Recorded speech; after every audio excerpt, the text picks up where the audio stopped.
பாங்கு தொடர்பாக அந்த சகோதரர் கேட்ட இன்னொரு கேள்வி என்னவென்றால், இன்றைக்கு பரவலாக உலகம் முழுக்க பள்ளிவாசலில் அழைக்கப்படக்கூடிய அந்த பாங்கு என்பது மிக ராகமாக மிக நீளமாக சொல்லப்பட்டு வருகிறது. இப்ப இது மார்க்கத்துல சரிதானா?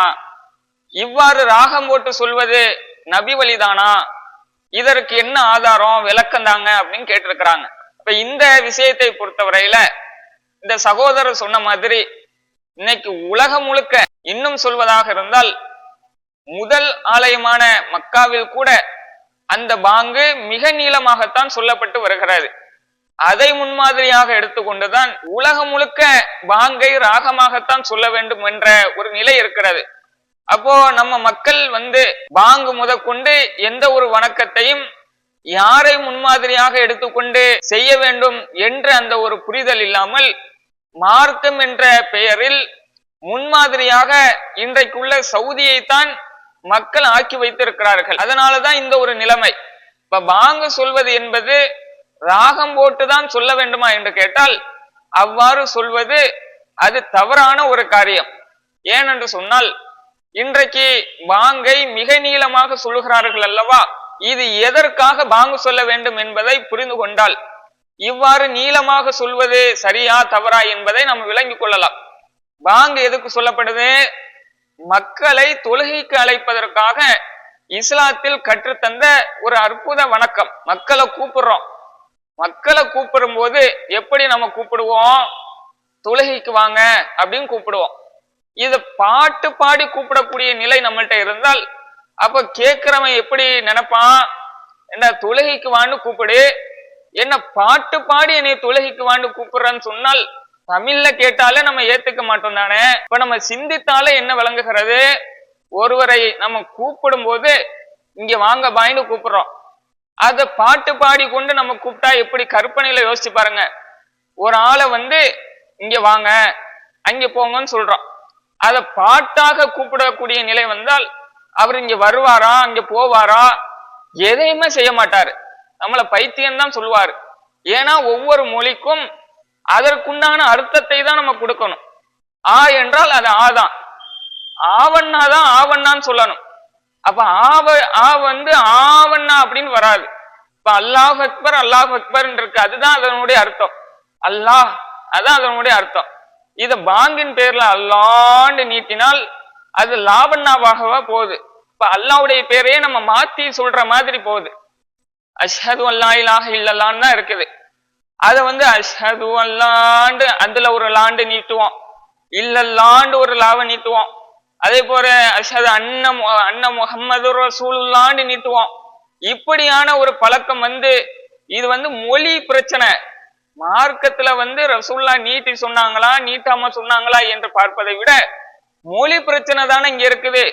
மொழியை இந்த மொழியை எப்படி வாசிக்கணும்னு தெரிஞ்சாலே அப்ப ரசூல்லா இதை நீட்டி தான் சொல்லியிருப்பாங்க, இதை சுருக்கி தான் சொல்லியிருப்பாங்கன்னு விளங்கிடலாம். அப்ப இதெல்லாம் பார்த்தால் இப்போ ஒரு எழுத்தை அந்த உச்சரிப்புல தானே சொல்லணும். இப்ப ஹையால சலான் இருக்கு, தொழுகைக்கு வாங்கன்னு அழைக்கிறோம். ஹைண்டு நீட்டிக்கிட்டு யாண்டு ஒரு நீட்டிக்கிட்டு அஸ்ஸலா பண்ணிட்டுறோம். தொழுகைக்கு வாங்கன்னு கூப்பிடுறத பாட்டா கூப்பிட்டால் யாராவது ஏத்துக்கிறோமா?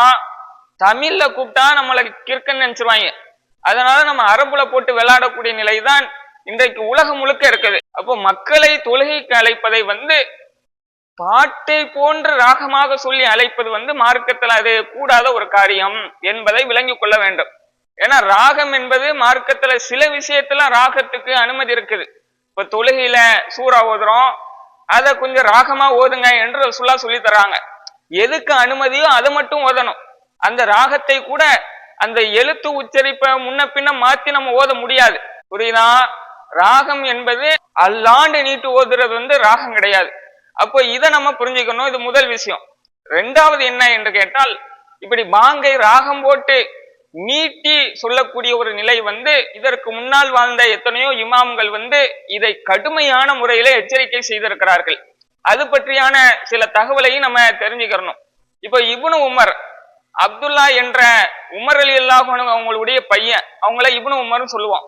அவங்க என்ன சொல்றாங்கன்னா, பாங்கை ராகம் போட்டு சொல்லக்கூடிய நபரை பார்த்து சொல்றாங்க, இன்னி ல உபுகிலுக்க ஃபில்லா, நான் அல்லாஹ்வின் விஷயத்துல உன்னை நான் வெறுக்கிறேன். ஏனென்றால் லி அன்னக்க தத்த கன்னாபி அதானிக்க, உன் பாங்கை நீ ராகம் போட்டு சொல்லுகிறாய், மிக நீட்டி சொல்லுகிறாய், அதனால நான் உன்னை வெறுக்கிறேன்னு யார் சொன்னது? சஹாபி சொல்றாங்க. அப்ப பாங்கை ராகம் போட்டு சொல்லக்கூடிய ஒரு நபரை பார்த்து உன்னை நான் வெறுக்கிறேன், ஏன்னா நீ பாங்க ராகம் போட்டு சொல்ற அப்படின்னு எச்சரித்த செய்தியை நம்ம பார்க்கிறோம். அதே போல உமர் இப்னு அப்துல் அசீஸ் என்ற தாபி தலைமுறை சேர்ந்தவர், அந்த காலத்துல ஆட்சியாளராக, சிறந்த ஆட்சியாளராக இருக்கிறாரு. அப்போ அவர் காலத்துல ஒரு நபர் நீட்டி பாங்கு சொல்றாரு ராகம் போட்டு. அப்ப அந்த நபரை பார்த்து சொல்றாங்க, அத்தின் அதானன் சமஹன் வயில்லா பகத்தசில்னா, நீ பாங்கை எளிமையான முறையில சொல்லு, அதாவது ரசூல்லா கற்றுத்தந்த அடிப்படையில சொல்லு, அப்படி இல்லாட்டினா இந்த வேலையை விட்டு விலகி போயிரு அப்படின்னு எச்சரிக்கை செய்த செய்தியை நம்ம பார்க்கிறோம். இதெல்லாம் முற்காலத்துல வாழ்ந்த இமாம்கள், தாபியங்கள், சஹாபாக்கள் இந்த ராகம் போட்டு சொல்லக்கூடிய பாங்கை ராகம் போட்டு சொல்லக்கூடிய அந்த நிலைமைகளை எப்படியெல்லாம் எச்சரிக்கை செய்திருக்கிறாங்க என்பதை நாம விளங்கிக் கொள்ள வேண்டும். அதே போல இமாம் மாலிக் இப்னு அனஸ் என்ற ஒரு இமாம் சொல்றாரு, அன்னஹு கான யக்ரஹு தத்ரீப ஃபில் அதான், அதாவது பாங்கில் ராகம் போட்டு சொல்வது வெறுக்கத்தக்கது என்பதாக அவங்க வைத்து கொண்டு யுன்கிருஹு இன்காரன் சதீதா, இதை கடுமையான முறையில வெறுத்தார்கள் என்பதாக நாம பல ஆதாரங்களை பார்க்கிறோம்.